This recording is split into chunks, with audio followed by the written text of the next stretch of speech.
Hey, Jonathan from NorthGFXTrade.com.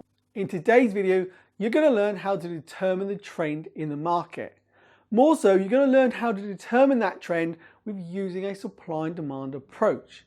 Now, we will go through the other ways you can determine a trend. So by the end of this video, you will see exactly which is the best way going forward for you to determine that trend.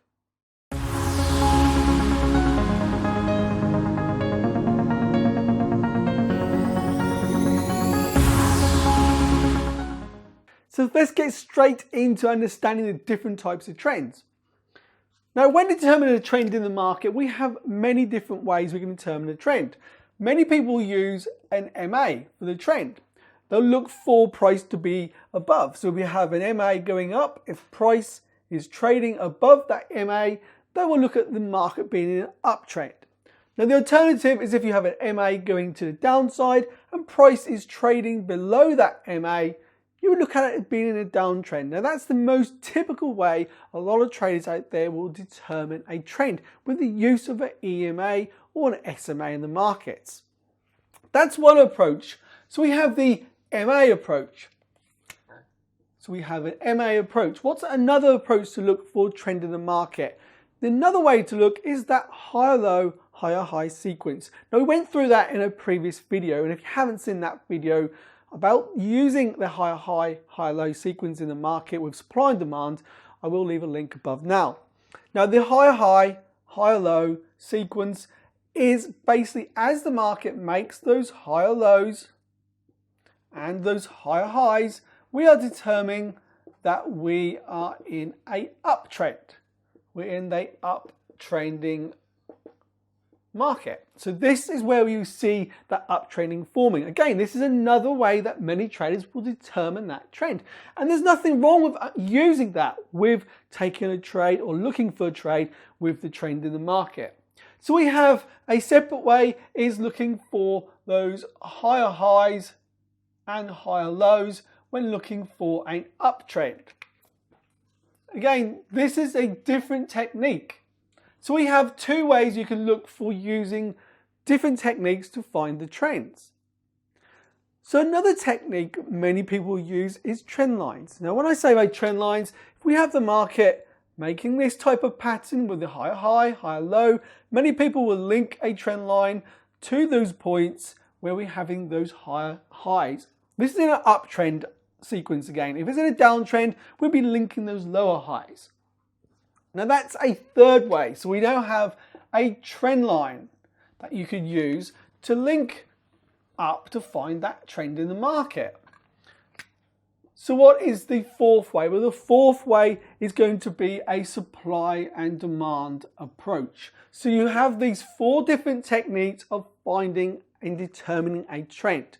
Now we're going to go through how you use a supply and demand approach and how you can use that to determine a trend. Now, once I've gone through this now on the whiteboard, I will go through onto some charts so you can see exactly how these methods will work on a chart as well. Now, with the use of supply and demand, as you've been through in some previous videos on the channel, this channel is all about the use of supply and demand. When we see the higher high method, you will be able to see those areas of demand being created. Now, that is simply when we're seeing areas of demand, so areas of demand are being respected, that is when you can determine a trend is forming. So for me to determine a trend with the use of supply and demand, we want to see demand zones being respected in an uptrend and any areas of previous supply being removed.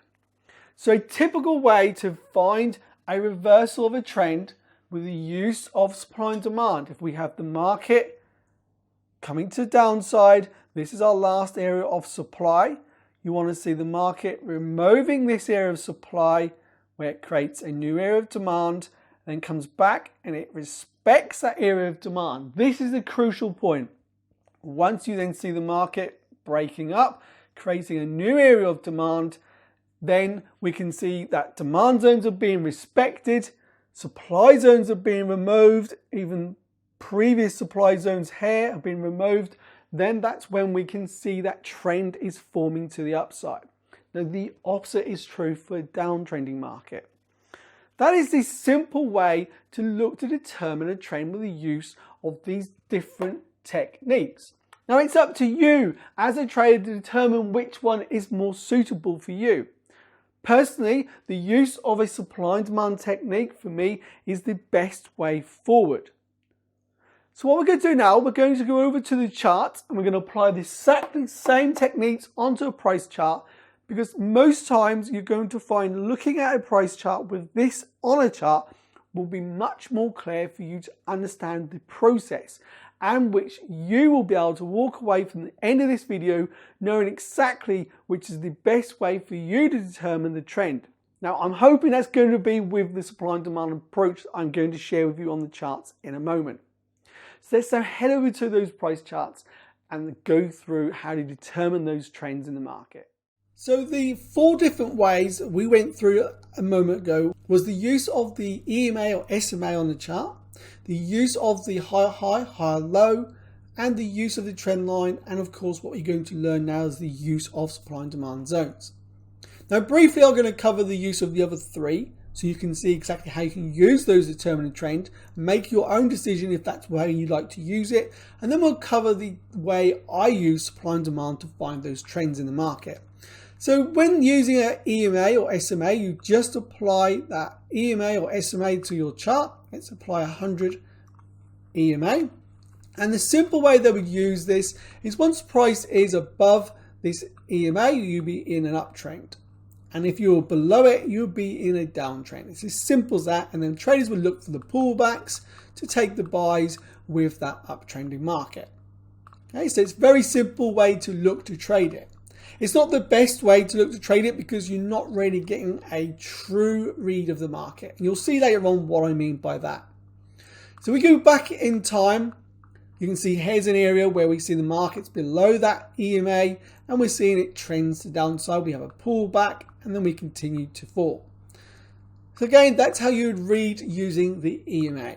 And once more, you would see here we have a sideways market, and the way you'd read a sideways market with the EMA is normally you'd see it flat moving from the left to the right, and there's no respect. You'd see the market chopping up and down through that EMA. They are the 3 ways you would look to use the EMA when determining the trend in the market. So that is the EMA. Let's go to the next way, which will be determining the trend with the higher high, higher low, with an uptrend, lower high, lower low in a downtrend. Now, if you haven't seen the first video on how to identify supply and demand zones, you would see in that video we went through using that same aspect to determine a trend, looking for those areas of supply and demand. I will leave the video link above now so you can go through and watch that video if you wish. Now, the idea of the higher high, higher low is to find that uptrend, and the lower low, lower high will find a downtrend. It's when you have a sideways market like this is when you can actually become in a muddle and find you can have losing trades with not reading the market correctly. Now, using a supply and demand approach with zones of supply and demand to find that, determine that trend will help you to avoid these. So let's now go to the last area of price. We can see here where we're creating from this low, we're rallying up, we're making those higher highs, higher lows in the market. Now inside this area here, there is in fact a lower time frame area where there's a trend just the same, higher highs and higher lows. So that's how you can determine trends within trends. This is, to me, is the main way that most traders will look to find and determine the trend in the market. It's because you're seeing the break of structure. And that's where you're looking for the market to continue in that direction of the trend. So if you are to take away anything from this video and you prefer to do a different way of determining the trend, this is the way that I would suggest. Obviously, this video is all about the use of supply and demand to determine the trend, and that to me is the best way. So let's go to the next way you look to determine the trend, and that would be to determine the trend with the use of a trend line. Now the trend line will be drawn once we have these swing points in the market. We have a second swing point the trend line will be drawn, and that's where you look for the market to pull back to the trend line, and that's where the traders will be looking to take a trade from, whether you're looking at a price action signal there, or if you're using a supply and demand approach, looking to trade off an area of demand, or even a support and resistance or a test of a previous era structure broken to act as a support to take a buy. So that is the third way to look to identify a trend. You would use the higher high, higher low, marking off your trend line once you have 2 swing points in the market. Look to trade that third swing point. Now the final way, which is what this video has been about, to determining the trends, is to understand the use of supply and demand. Let me remove this EMA. Now they're going to go through the same point here on the chart to demonstrate to you how you determine an uptrend is forming. So we need to zoom in on price first. What we need to locate first is the last area of supply. As the market dropped down, remove this low, we create this area of supply, and then we continue to create areas of supply as the market continues to drop to the downside. And what you need to see is opposing zones of supply being removed and demand zones being respected and holding to see that trend forming. So what I mean is, if we have an area of supply here, so we have the market bouncing down, creating this area of supply, then we see the market removing that area of supply, creates an area of demand. We then want to see the market respecting and holding that demand zone, rallying up, and then creating new areas of demand, removing other areas of previous supply. Once you see those areas of supply being removed, areas of demand being respected and holding, and buyers are taking control of the market, you're in that uptrend. Now there is another way to look to take an early trade off this area, and you would use a trend line to determine the break at the same time of that area of supply.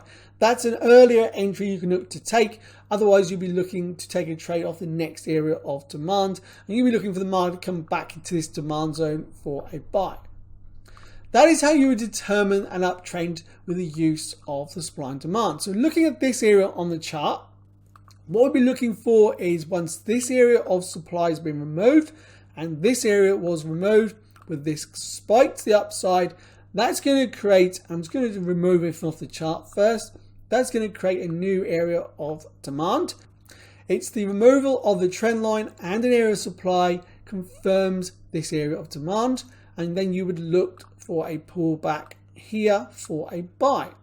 Now this obviously didn't occur. What you'd then be looking for afterwards, let me just remove that, is your next area of demand, and this is your next area of demand as the market rallies up. Again, removes previous areas of supply. This is your last area of supply, which hasn't yet been removed. But as we're seeing these areas of supply being removed, new areas of demand are tested and are holding, and price continues up. We are now successfully saying we're in that uptrending market. And as you can see, the market continues to make these areas. This, in fact, is a rally-based rally area of demand. More to come on a future video on those zones and how you can trade them. And you can see the market right there does pull back into that demand zone where you could take a buy, because now we're in the uptrend. So that is how you determine a trend in the market with the use of supply and demand. Now the opposite is true for an area of supply. You just reverse what we went through for an area of demand. Now what about those sideways markets? Remember, we said at the beginning about those sideways markets. Now we're going to go through in this last section of the video is the use of supply and demand determining a sideways market. Remember, when we're using the EMA, we could see that it's going through the center of price. And if you're using a trend line, you'd obviously use a channel. Now here in the market, I have a 1 hour time frame. And what you want to see is the outer boundary. We can see this is an area of demand. And what you can see is that demand is being held and tested. Now the opposite side, we see an area of supply. And we can see that the supply is being tested on many occasions. When you start seeing the markets doing this, then you want to wait for that area to be removed.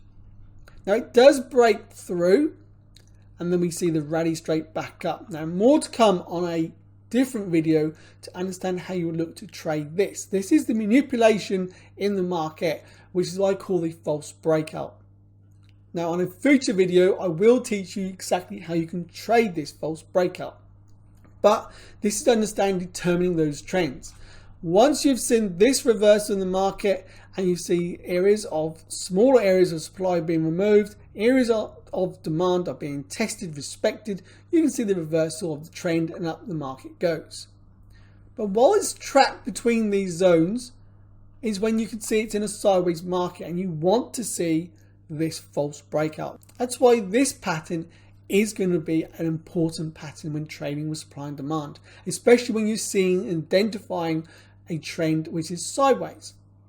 So that is how you can use a supply and demand approach with the use of zones in the market to identify those areas of a sideways market, uptrending market, and a downtrending market.